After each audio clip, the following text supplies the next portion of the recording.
Why would someone dare? It's the same person that touches your What? I need to set up a night camera then. one of the motion activated ones. What are y'all doing? No. Oh, go ahead. I'm going I wasn't home. going to, but I am now. Depressed. Morning. My seasonal depression's coming. How are you guys? Good. Tired. Ready Same. for a break. Tired and everything is damp outside, which I don't appreciate. Agreed. What's up? Anyone need anything? Anyone have any questions? Questions exist? That's fair. I'm here to answer questions and to pose several more.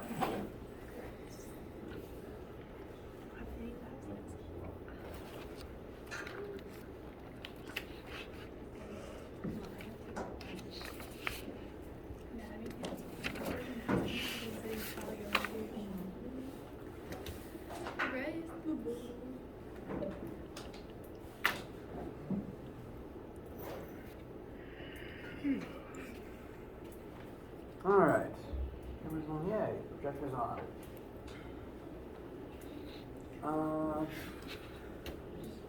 So,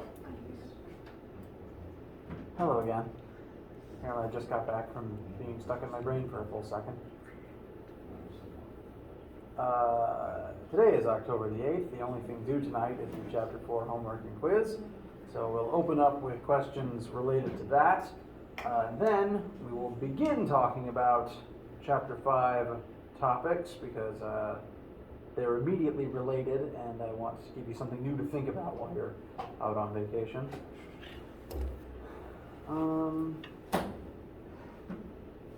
And lab this week, but no lab next week. So keep that in mind and have some nice naps. Any questions? Yes, as you said. I thought this would have been easy, but I got number one wrong, like 4 times. Alright. I mean, I'm probably doing it wrong. Which one is number 1? That's a student. Let me just find a nice neutral version that doesn't show if anyone got it right or wrong.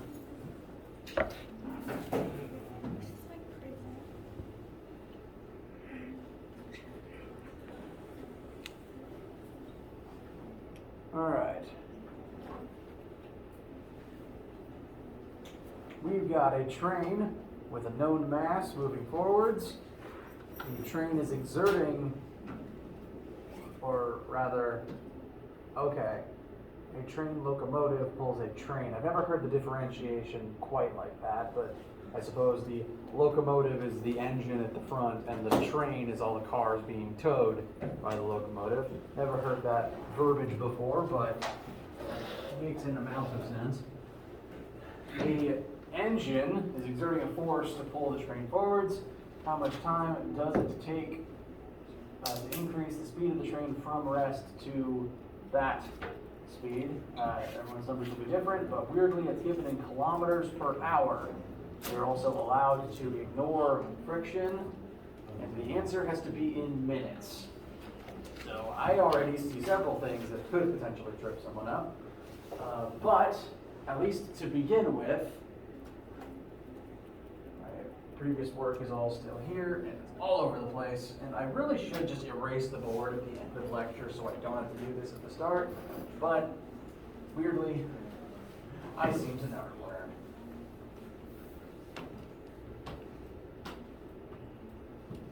I also seem to never get more markers.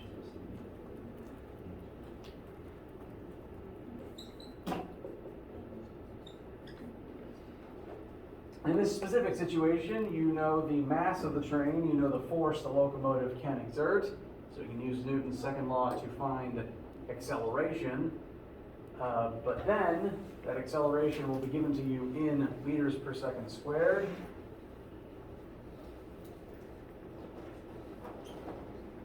You can use that acceleration in conjunction with a known final velocity to find time, which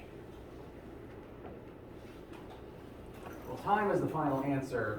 The main issue getting from here to here to your final answer is units, I feel, because this will give you acceleration in meters per second. The velocity you are given is kilometers per hour, and then the final answer needs to be in minutes. I think the easiest thing to do would be convert your kilometers per hour into meters per second. That will give you time in seconds, and then you need to convert that answer to minutes.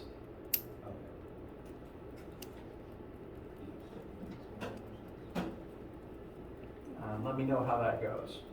Okay. Anything else? Anyone else? Struggle on number 4. I'm just kind of confused on the setup with the triangle. 4, triangle, mouse cursor. So, now 4 actually will have a fairly similar setup to 7 and 6 and 8, the kind of setup that we looked at before, where we want to analyze the force on both objects.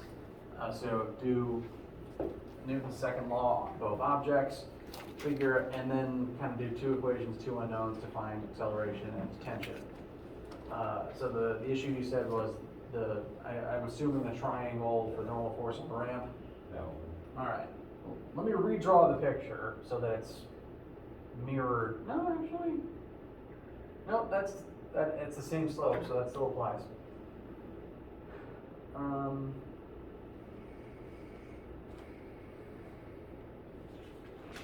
Yeah, you're still going to want to do sigma F on both objects. The mass 1 is pretty straightforward. There's just tension up and gravity down. Mass 2 let's actually identify all of the forces on mass 2. We've got normal force pointed at an angle, gravity pointing down. The rope is going to pull that way. That's another force. Does friction exist? I'm assuming no. That's good. Makes life easy. So that's a total of 3 forces. And once we slant our perception and use a new XY axis, the forces that we care about in this situation are just going to be the ones within our new x-axis, and that's going to be only tension and F down, the force that I call the sum of gravity and normal force, that combined point in this axis. There is technically only 3 forces here. F down is just 2 of them added together. How's that feel? Okay. Now, that means if we were to do sigma F for our 2 objects, sigma F1 in the y-axis, this is the hanging mass, tension pulls up, its weight pulls down, then we would have its mass times acceleration. Our second object within its new slanted x-axis would have tension would actually pull in the standard negative direction, and F down would then point in the standard positive direction.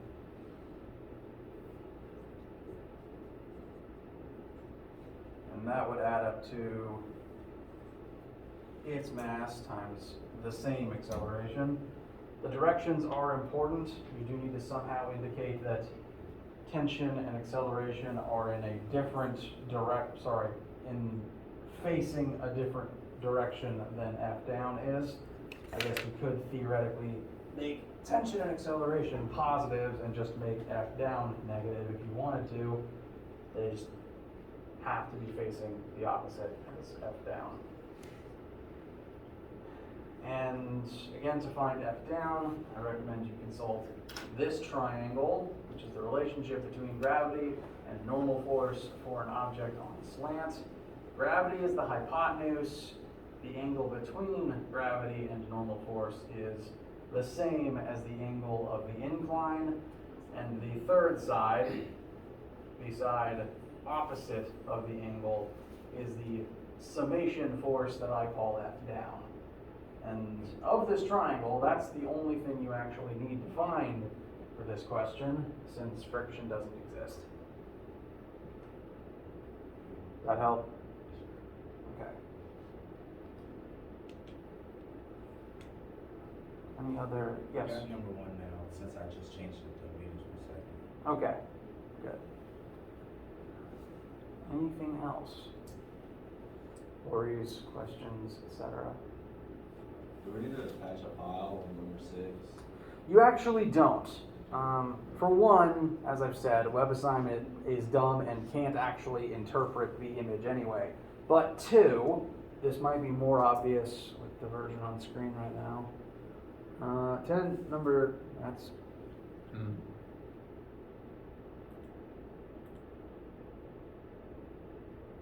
parts.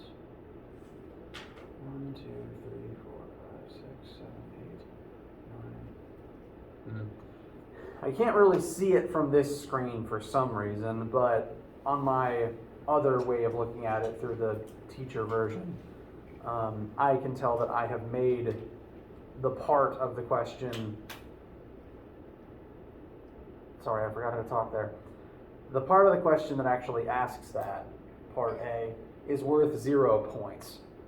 So if for some reason you couldn't upload even just a simple, any random picture that you have on hand, it's not worth any points. So it won't hurt you to not do that. Or it shouldn't, at least.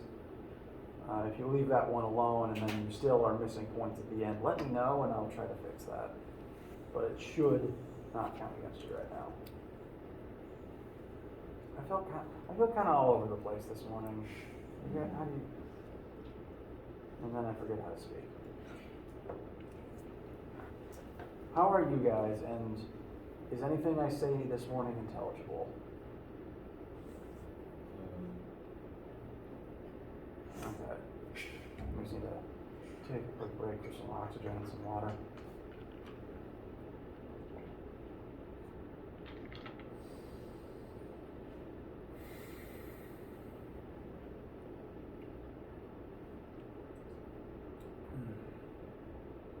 I didn't sleep well last night. That's probably got something to do with it. Head to bed early, everybody.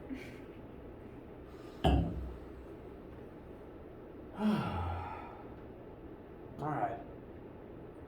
Any other homework questions? Okay. Now this assignment and the quiz are due tonight, and that I may, you know what, I'm not actually going to schedule the next homework set to be visible until next Wednesday, because I don't want you to even worry about trying to do it over the break. How's that sound? Good. Now I do want to still begin chapter 5 today, because it's good information that logically continues from before, and I can tie it back into friction pretty nicely. I'll be posting the chapter 5 notes and updating the chapter 4 notes soon. But again, there won't be any work to do with this until we get back, for the sake of everyone's fall break. So, chapter 4 was about forces, and chapter 5 is about what forces, or rather, let me rephrase. Chapter 5 is going to be about the energy involved in using force. Now, you've exerted force on everything you've ever touched your entire life, and if you've ever been involved in any activity, be it sports or simply, being involved in moving, does exerting force, is it free for a human body to exert force? Can we do that over long periods of time without taxing ourselves?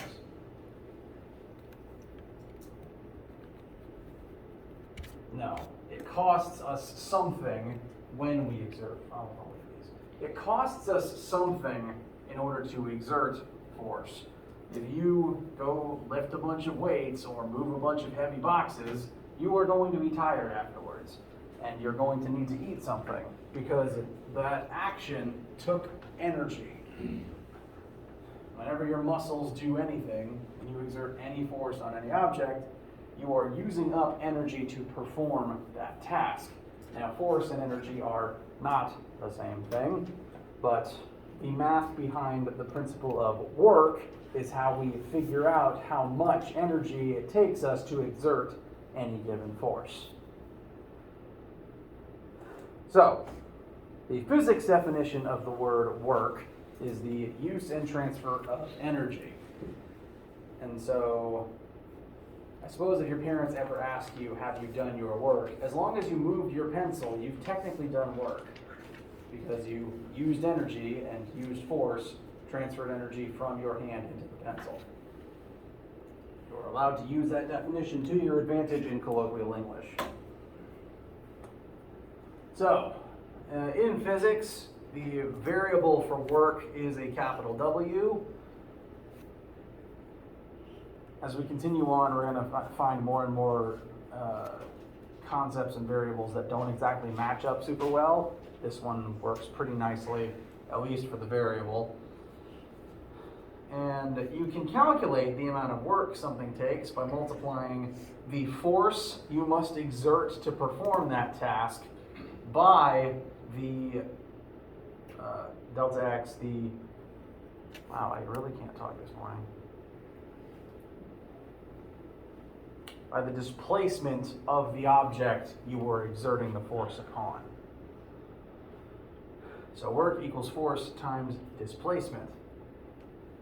Just looking at this formula, if you were exerting force on something and it's not moving, did you accomplish any work? No. No, that means you were just wasting your time.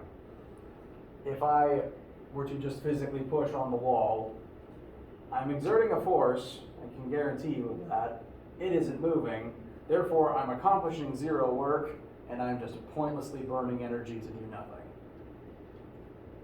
Also hurting myself.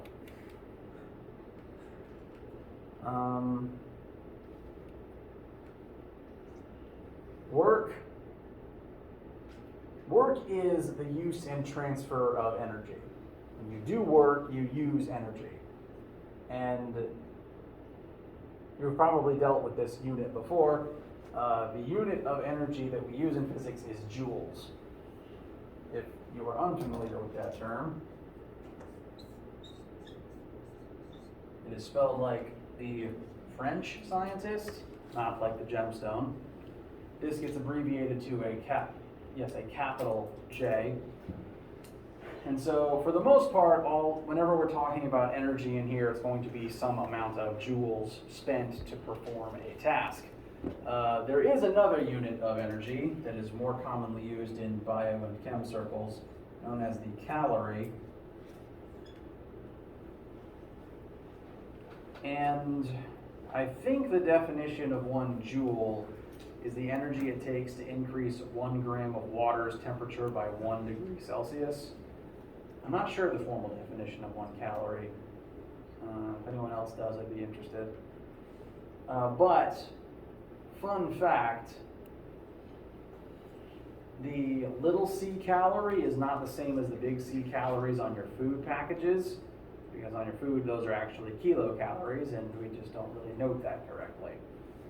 We are going to stick mainly to joules for now, though, and if ever we need to convert between joules and calories, that conversion will be made available to you. Now, I mentioned friction because friction's entire purpose is to remove energy from a system by doing work on whatever object it's working on. Friction exerts a force as an object slides some distance across some other surface. So friction's function is to remove energy from things that are moving. If I was just to slide something across the table, friction was exerting a force for this distance, so we could calculate the work that friction did, which would be the same as finding the energy that was removed from the remote by friction. So friction is one of the most common things to do work. It just does negative work that takes energy away from something. I feel like I'm rambling again. How do you guys feel? Okay. So, yes. Quick sample then. If you push a box across the floor, we don't really know or care about math. Actually, I am very scatterbrained today. I'm sorry. Something is affecting my ability to speak.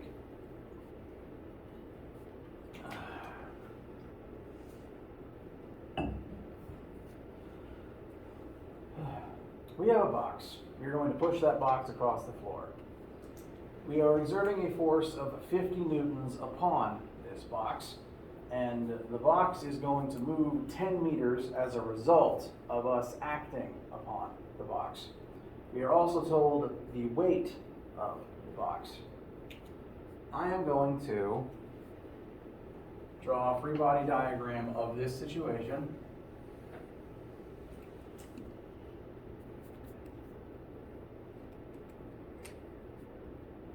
We have box, we have our 50 Newton force applied to that box, we have its weight pointing downwards, and I'm going to indicate this separately because displacement is not a force.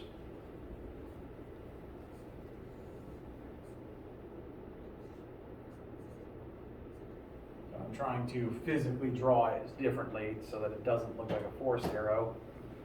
As a result of us pushing it, it will displace 10 meters in the same direction that we pushed it in.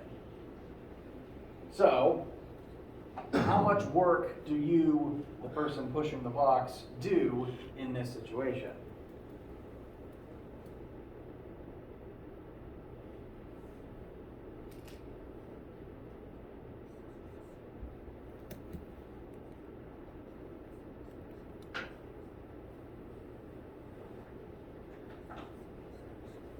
So to calculate the work that you will accomplish, you need to multiply the force you exert by the distance you push the box.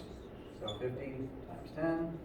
And you will use up 500 joules of energy accomplishing this feat.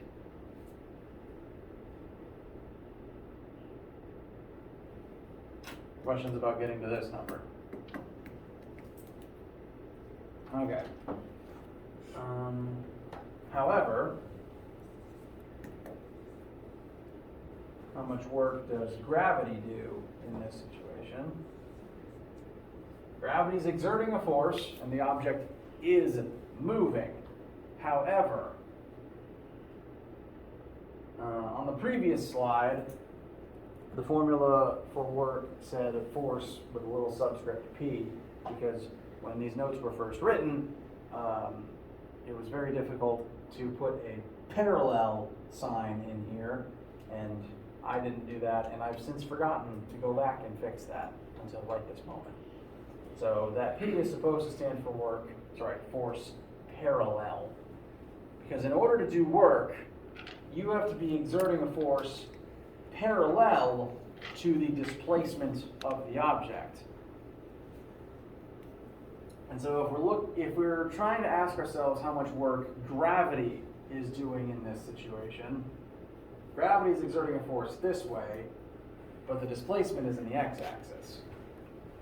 Therefore, none of this 100 newtons is parallel to this 10 meters. Therefore, the force gravity exerts parallel to that displacement is actually 0. Therefore, in this situation, gravity is not doing any work. So, in order to do work upon an object, you not only have to exert a force on it, and it also has to move, it has to move in the same direction as the force, which is the quickest way of indicating that you are actually having some measurable effect on the object. Gravity is not the thing accomplishing this task. It's not the one doing this work. So its contribution is 0. It didn't use up any energy in doing this. It didn't transform any energy in doing this.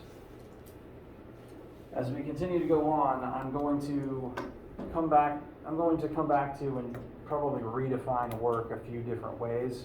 They're all valid definitions. It's just in physics we have multiple definitions for the same concept. Work can be described as the use and transfer of energy, but it can also be described as the transformation of energy. And so when a human is pushing a box, the energy is being transformed in several different ways. The chemical energy stored in your body has to be transformed into mechanical energy in your muscles, which then has to be transferred into the box in the form of kinetic energy, and then will eventually become heat energy in the ground because of friction taking that energy away. Gravity, though, is not directly transforming anything in this situation. It's just like the force of gravity is present, but no energy is transferring or transforming due to its influence. So again, its contribution here is 0. So I'm actually going to quickly, the use and transfer of energy, the transformation of energy.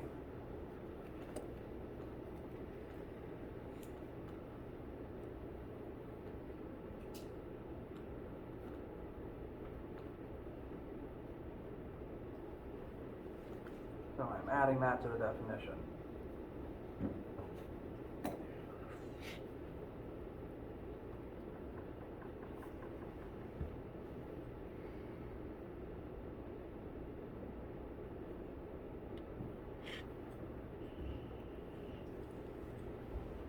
Questions so far? Okay. No, actually no, let's pause here. I've been talking too long. It's 10 a.m. I'm going, rather than risk me running out of steam mid-sentence again, we'll just take a quick break here.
kind of how to look.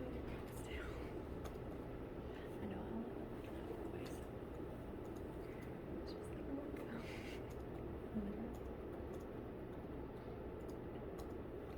I was like, so we want to be in the rain. What's that mean? No.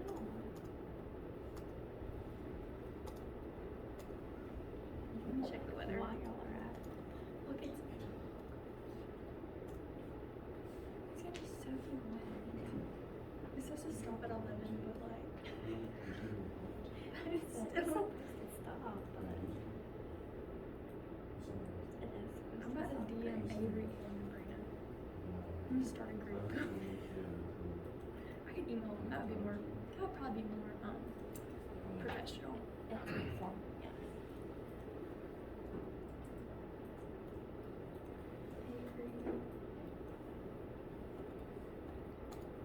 Is it Nubrina? Right. Mm-hmm. What's her real name? Mm-hmm. That is her real name. It went. Good morning. Good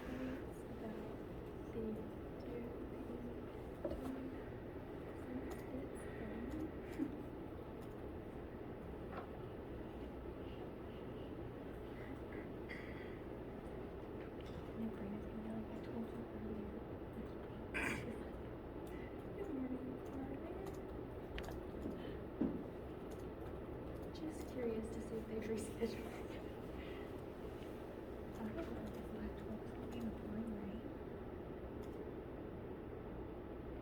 Reschedule. As I make my fall break plans.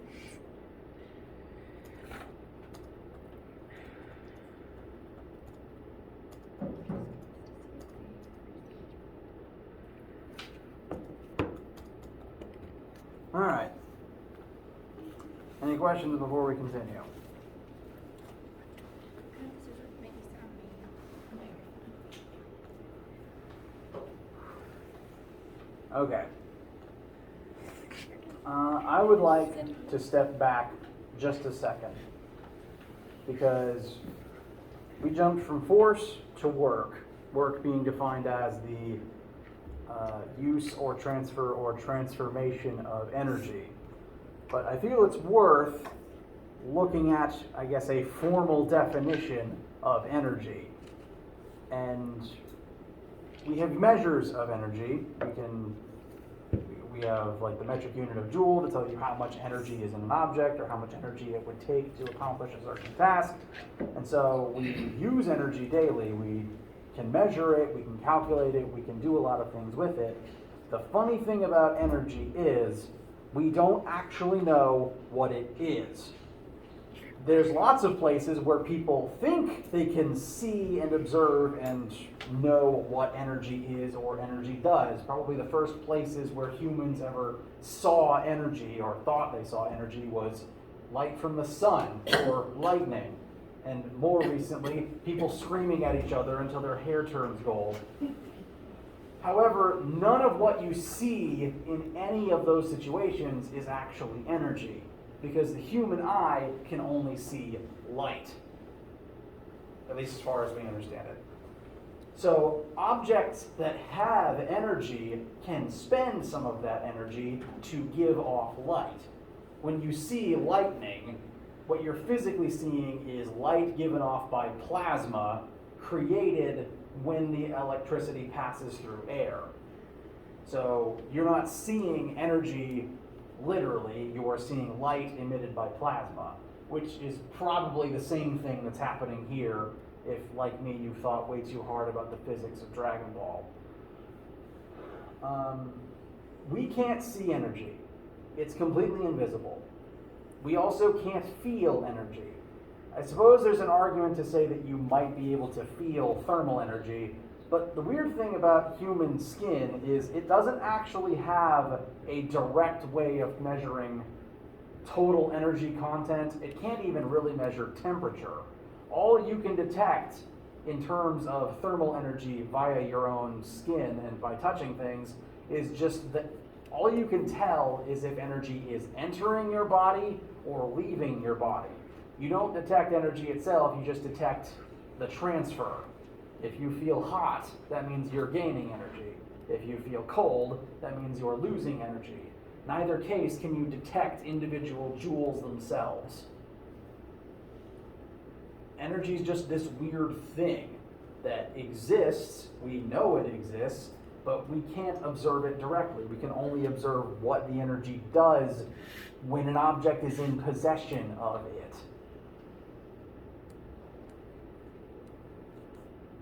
As a result, the best formal definition of energy is it's something that matter can possess that lets it do stuff.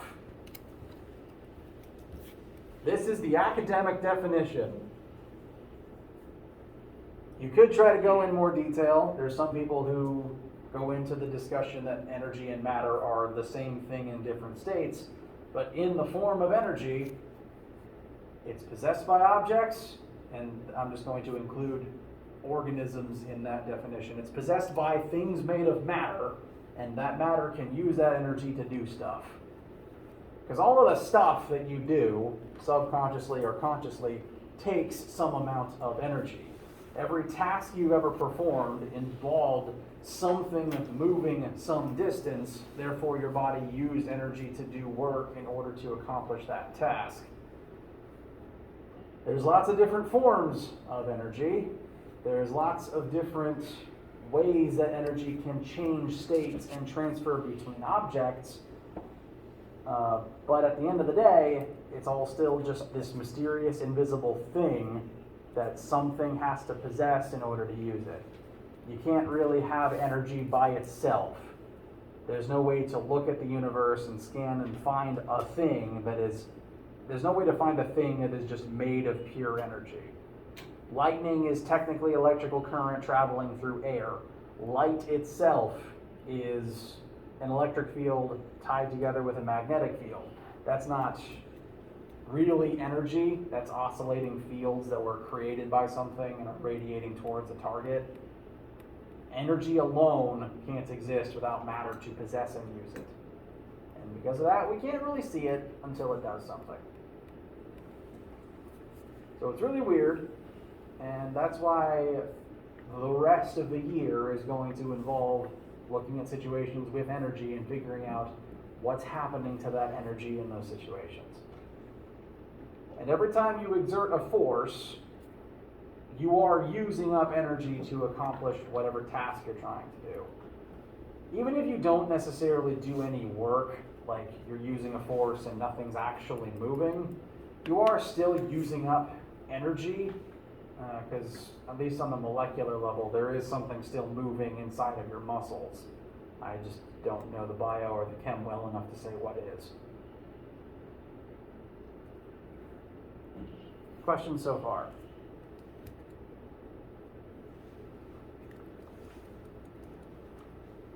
Okay. So energy is weird, but we know that we use it when we use force. And we know that we use it when we do work. The act of doing work transfers energy. In order to give energy to an object, you have to do an amount of work at the very least equal to the amount of energy that you are trying to give an object. If you wanted to charge a battery and give it 100 more joules of energy, you have to, at the very least, do 100 joules worth of work to transfer that energy into the battery.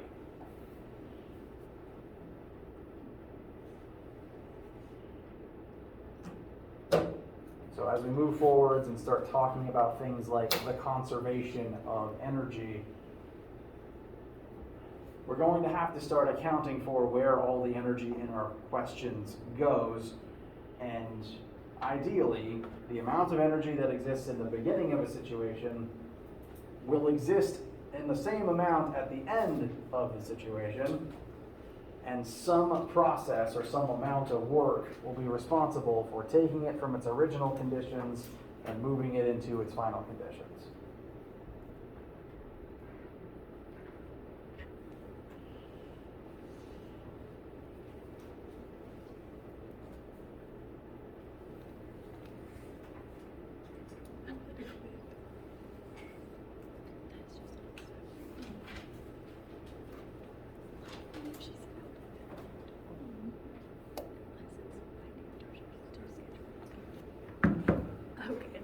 his feet. Now, you have probably heard the statement, energy cannot be created or destroyed. That is a true statement. That is the second law of thermodynamics. And that is true even in spite of the situation or the other words that are currently on the screen. Energy cannot be created or destroyed. It is simply transformed or it is simply moved into a different place. Now, as we start doing more questions that involve work and energy, we're going to begin categorizing that energy as either conservative, meaning that the energy is still accessible in a mechanical state afterwards, or as non-conservative, where the energy is no longer usable in a mechanical form. Friction is the biggest case of non-conservative energy, of non-conservative work. Because again, the entire point of friction is to take energy away from an object and to make it useless. We've established that friction can do work. Looking at the box in this question, if we just hypothetically say there is some amount of friction in this situation, friction will exert a force on the box as the box slides some distance. And that force will be parallel to the distance that you travel because it's in the same axis as the floor. Therefore, friction will do work on this box equal to its force times the displacement. Lost my train of thought already.